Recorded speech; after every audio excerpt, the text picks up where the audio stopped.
Hey everyone, this is Austin Schur here with We Write About Music, and today I am so happy to have back on again Angel Quintas.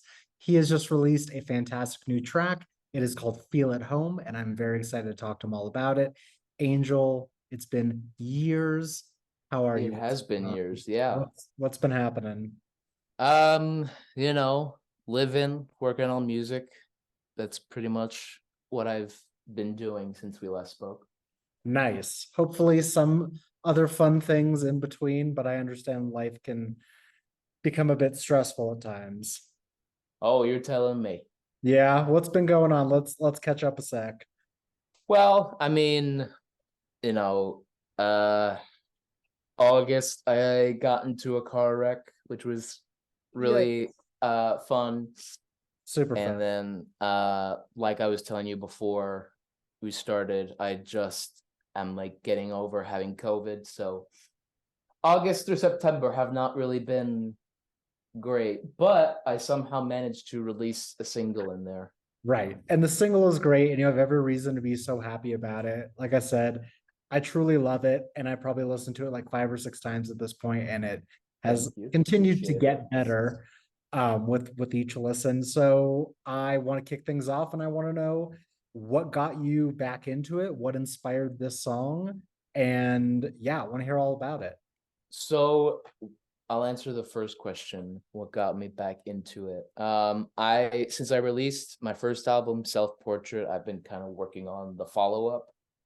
Sure. And I've had all sorts of things happen that have caused me to delay, like releasing material from like my hard drive crashing to being in a car accident and getting Yes. COVID again. So, after I had the car accident, there was some time where I was like, feeling okay, and I wanted to kind of like get back into working on music stuff, and so I kind of worked on like the album in whole in like bits and pieces. Sure. And so it just got to a point where like I had this song done and I had planned to kind of have this as the lead single. So I was like, you know what? Now's a perfect time to release it. Totally. So yeah, I decided to finish it and put it out. I think that's the way to do it. And honestly, I feel like it's better to release almost in the fall rather than the busyness of the summer. Feels like things get caught up, everyone's busy doing something else, but now's a perfect Yeah, these things are yeah. not necessarily winding down, but you know what And I'm I saying. mean, everyone releases a summer single, but like not everyone does a fall single, you know? Exactly. That's thinking way ahead. And I also have to say, like the song itself, it's not super summery. Like it's actually very like immersive as a song. And I feel like your production took a big step up from Self Portrait. Not to like, talk badly of your last album of anything, but I think as Right, but an it artist, was you're it always learning and moving forward. exactly. The first album was kind of like the baby steps, you know. Absolutely. There's a few tumbles in there, Totally. but with this one I kind of think of it as like chipping away at a big block of marble. So Totally. like the more you work on it, the better it starts to look. Yeah. Uh so and that's kind of, I've been practicing by working on this second album and working on these new singles and these new songs that I'm working on. And so I feel like, like you can tell it reflects in my work. And I've also been working with a close friend of mine who helps produce my vocals. I have to shout out Yeah. Angelise Beulah, Cool. because if I don't have her working on my vocals, then it wouldn't sound half as good as it does. So I have to give props to her. Totally understand. Having a producer that gets what you're going for is priceless. And it's also like kind of filling in the other half of your head when it comes to the creative process. So I really enjoy that. Uh, Definitely. And for me, at first, it was kind of like, I wouldn't say it was hard working with a producer, but it was different because the last album, it was all just me. exactly. And for a lot of this album that I'm working on now, like the music side of production, it was all me. But I knew that I needed help when it came to like vocal production because that's a whole other beast. Right. that like no, like I know how to do a few things for vocal production, but like I want this album to, and like the song and the singles that come out of this album to sound like the best that they can. So that's when I know like, okay, I have to step back for this part of it and I need to kind of like get some help. And so far everything's been great. Yeah, I would say so far so good. And and I think that's kind of tough being an independent musician, and obviously so much hinges on you because your name is on the project. Right. At the same time, it may be difficult relinquishing a little bit of control because I think there's a baseline level of perfectionism when it comes to making Yeah, I'm very who much you are. of the I don't know if you watched like the Get Back documentary I on watched it Disney. like 3 times. It was I'm very much like Paul, where like I want it to be perfect. I want it to be how I hear it in my head. And if it's not how I hear it in my head, I will do what I can until it is how I hear it in my head. good. So I'm also very like Brian Wilson about it. Yes. Two great So people to emulate, at least so musically. that's why it was kind of like for me, I was like, like I know I have to, but like it's like, giving your kid to like the other parent for the weekend. Absolutely. It's like, what are they going to do? Are they going to treat it right? Are they going to change it? Exactly. Fully agree. And Uh, then yeah, for this single, like there was a lot of like, she kind of reconstructed some of the melodies, she rewrote some of the melodies. So that's why I also credited her as like part writer, part producer, because she kind of made substantial enough changes to the song to kind of bring it to where it needed to be. So I felt it was only right to kind of like, credit her for oh, that. totally, totally. I also feel compared to the last record, there's, I think, a bit of a pivot in the sound and the style and even like the genre. Like it's still very much you and you're at the core of it. But if you put the two side by side, or at least you pick a couple songs out, like it's different. What was the thought process in changing directions and kind of changing things up? Well, the first album, it definitely has more of a singer-songwriter feel Okay. overall. I mean, like there's certain songs that are like different sort of genres, I guess you Yeah. could say. But overall, Self-Portrait has more of like a singer-songwriter feel. But for this, because I was really influenced by a few different albums writing this second record. I was really influenced by Fine Line and Harry's House by Harry Yep. Styles. Uh, there's gonna be some Sergeant Pepper stuff, some Pet Sounds influence. There's some like Ram by Paul McCartney influence in there, like early 70s Paul McCartney stuff. So like my whole second album is essentially going to be like a melting pot of all of those influences. And Totally. so I wanted to kind of pivot more into the pop genre because I like writing pop songs and Yeah. I feel like it's fun. A lot of people like to It is bash fun. on pop music because it's not like a serious genre or whatever people say. Such crap. Everyone likes pop music. And if they're, yeah, Exactly. every song has to be, I guess, catchy in some sort of way, but they're lying to themselves if they don't think they do. Exactly. And, I feel like, especially, with the kind of music that I like and the kind of music that I want to make, I feel like the pop genre really fits it because pop can be so malleable. Yeah. It doesn't have to be like bubblegum pop. Like a lot of people kind of have that stigma when they think of pop, they think of like, top 40 hits or whatever. But pop can be so malleable. And I feel like this record, I'm kind of like, you know, pushing pop to the limits, if you will, to You kind of like are. stretching out to see like where I can go with it. And so I'm just kind of like playing around, and I'm wearing my influences on my sleeve, but I'm kind of being coy about it. Good. But, and I think at the same time, and I'll go back and say it again, it's like, yeah, these influences show at least in this specific song, but it's still very much you. Like anyone who's listened to your past record can hear your essence in it. It's not like you're just taking 10 artists and being like, okay, this is what the record would sound like. It's still very much got your personality in it, which is so important for someone making a name for themselves. Um, Definitely. Another thing that I wanted to know about, and I don't want to push you too far to like keep talking about the new record, But I guess, are we going to hear similar unreleased songs in a similar vein to this song? There are gonna be some more like pop centric singles coming out Okay, in the next few months if I can get them finished in time. sure. More experimentation potentially. Oh yeah, there and Yeah. then Okay. I plan on releasing a few like more pop centric ones, and then like a few more sort of like 60s inspired stuff. Okay. So like kind of like a blend of both, kind of like the two genre like styles of music, I guess, that kind of really influence me. I'm kind of trying to, Yeah. a sampling, if you will. Yeah. Yeah. Of course. Of course. I love that. So last time we spoke, I have the date here, it was like June 2021. The world was, That's when I yeah, released Self Portrait. Yeah. exactly. The world was still very much up in the air. Yeah. Music had not come back in a live setting. Basically, no one knew what the hell was going to happen in life. But fast forward 2+ years to today, I can only assume a lot has changed for you just in your life and musically. Have you gotten the opportunity to play in a live setting yet?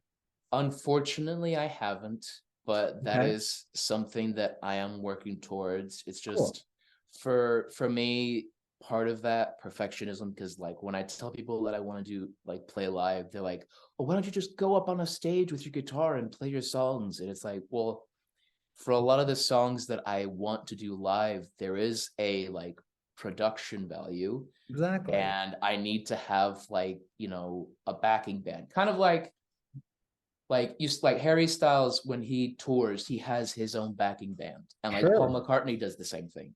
Yeah. Like they don't just go up on stage with a guitar. They can, and Right. they'll They sell out just could. as much, but to get like the sound that they want, they Yeah. have to have like a band. And I'm very much in that same sort of boat where like Right. I like, I want the songs to sound how I want them to sound, and I need a band to kind of do that. Totally. And where I live, uh, pop isn't really a popular genre, surprisingly. Okay. For independent artists, it's more of like a folk songwriter kind of. Also, there's like a rap and hip hop scene, but like pop, like I'm still trying to kind of find my footing locally. So it's been kind of difficult finding musicians who want to play the genre, and then finding venues that also like want to have artists of the genre. And then some also like I just sometimes just don't have the time to kind of Exactly. It's a full-time job. get You everything together, because I only, already have a full-time job, exactly. and like everything is just like, I am an independent artist, so it would all have to be like from me. Like now I'm starting to do, like I did a photo shoot with a great photographer named Emma Popkin, and I've been kind of posting those photos on my social media. And now we're talking about doing a music video for Okay. Feel at Home. Yeah. Time So consuming. that's exactly, and budget wise and stuff. So but that's, it's kind of like part of my evolution as an artist. Like, Yeah. the first album, it didn't really have a lot of stuff. It was just kind of the album and the songs, and like, Sure. a few social media things here and there. But with this one now, like, we're kind of like getting into music videos. And so hopefully as I progress, I'll be able to kind of like get the resources I need to be able to like play live the way I want to play live. No, it's a great point. It's all about the evolution. You And can't start out in the meantime, I keep like building an audience, right? yeah, of Because you need people to go to shows, right? As course. far Yes. as I know. Yes. Uh, and so, the more I keep evolving, the more my audience kind of grows. And so it kind of, Sure. you know, Well, it sounds like there's a lot of self-realization happening here in terms of obviously life and your process and everything else. Is there a piece of knowledge that you wish you could have known 2 years ago when you were embarking on the first record? Fast forward to today. um, master my songs, like master your songs, because all of the songs on the first album are not mastered. They're just raw mix and produce the vocals a little better, have someone produce the vocals. Yeah, I think that's it. It's mainly from like, if I could go over and do self-portrait again, I would do those two things. I would kind of, make sure that the songs were Sure. mastered, and then like the vocal quality was like a little better. There's a few songs there where it's a bit rough, but Okay. at the same time, I kind of don't know if I would do it over again, because like the imperfections give it character. So Absolutely. Hey, you know what? Wait for the 10th, 15th, or 20th anniversary. Then give the people the mix I'll do the remastered, whatever. all about. Like the Beatles, they'll do the 50th anniversary or Yep. 60th anniversary remastered. No, and I to go back to what you said, I agree. The imperfections make it special. If something sounds too perfect, I get a little suspect. You know what I'm saying? Right. Especially when it comes to like a singer-songwriter type record, then it's like it's too perfect. It loses its personality. Exactly. But it sounds like this record, you've obviously, like I said, changed paths, pivoted a little bit, and you're going for more of a cohesion in the production, which is important for Definitely. all. Which sort of brings another question here. Is there one unreleased song on this upcoming record that you're most excited for people to hear? I'm most excited for people. Well, hold on, let me check the track list. I should Sure. have been prepared, but you know what? Okay. We're doing this live. Exactly. It's all about the imperfections, right? You got that right, Bucko. Oh yeah. Excited for people to hear. It's like there's a couple on there. That's fun. There's a lot on there. Because I don't think I've posted the track list yet. Okay. So, but And you don't have to you say know what? want You to. know what? Because you were my first interview, you're gonna get an exclusive. Woo! There's a few songs. So the album is, well, I've said this, I've posted this. The album is gonna be called In the Clouds. Right. So the title track, In the Clouds, I'm really excited for people to hear that. It's got a very Strawberry Fields Forever, Lucy in the Sky with Diamonds kind of feel. Totally. I have a song on the album called Cherish, which is in a very watermelon sugar direction. Cool. It's a lot of fun. There's a lot of horns. It's really fun, and I'm really excited for people to hear that. And then another song called Love Song, which I'm really excited for people to hear. It's a fun sort of like mid 70s sort of Paul McCartney / Harry Styles hybrid song. Sweet. And it's just like a fun, funky jam that I'm excited for people to hear. Nice. I'm excited to hear it more than anyone. Truly. I have a couple more questions for you, and I want to know. Go ahead. I want to know, we're like midway through September at this point. The year's feels like it's wrapping up in a sense, but I want to know what's the plan for the rest of this year. Do you have your rollout finalized? What can people expect by year's end? So unfortunately, I've had to kind of like push back because I was sick with COVID. Sure. It was the imperfect time because I had like a bunch of recording sessions lined up. Okay. And then it's like, oh, you're sick. Oops. So I just now rescheduled those recording sessions, and this week I'm trying to kind of like knock out whatever is left. Sure. Or at least a chunk of whatever is left. But I'm hoping to have the album out by end of November. I'm not going to give a date, so I'm just going to say end of November, fingers crossed. And then I hope to release at least 2 more singles before the album comes out. Awesome. I was expecting it to come like early next year, but the fact that it's going to come before year's end is even more exciting. I'm a workhorse, so I am gonna, beat myself to death to try to get this record out. Because I've been working on it for 2 years already. Exactly. So, sickness be damned. Forget about it. It's all about giving the people what they want.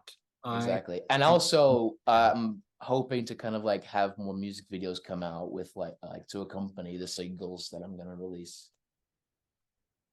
Okay, So that's gonna be fun too. It's my first time ever doing music videos, so I'm looking forward to that. awesome. Angel, my last question for you here, and you might remember, but it's the same as last time. It's basically for the person that is going to discover you from this. What is an opening message that you'd like to say to them before they listen to your music for the first time? That's a loaded question. Correct. And I probably struggled to come up with an answer the last time. Yep. And I can't tell you what I said the last time because it's been 2 years. An opening message for someone about to listen to my music for the first time. I hope you enjoy. Okay. I like it. That all? Yeah. I mean, what more could I ask of someone? That is true. I say go into it with no expectations and also prepare to love it because it's great. And if you'll allow me, I'm going to plug your music for you one more time before we wrap up here. Appreciate it. For those that missed out on, the song name is called Feel at Home. And of course, we'll have the links in our articles that you can listen and share and follow along, and obviously stay tuned for more. It sounds like there's so much more headed our way in the next couple months or so. I'm so excited for it. And honestly, I'm excited for you because I know how much work that you put into this, and it truly shows. And Thank you. Appreciate it. you're very welcome. And I just want to thank you again for taking the time. It really means a lot. Well, I had to come back to We Write About Music because you guys were like my first actual interview, so it only made sense.